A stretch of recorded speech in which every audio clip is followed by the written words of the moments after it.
নমস্কার, সোনালিস রূপ গার্ডেনে আপনাকে স্বাগত।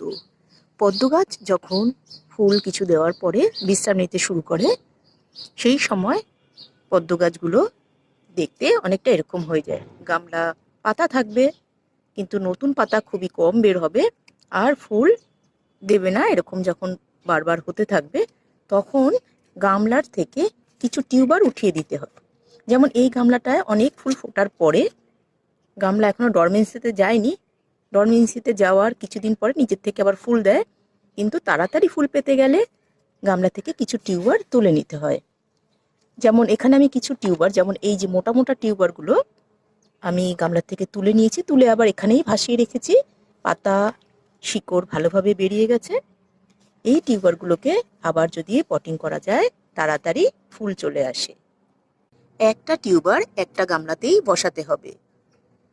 ধন্যবাদ।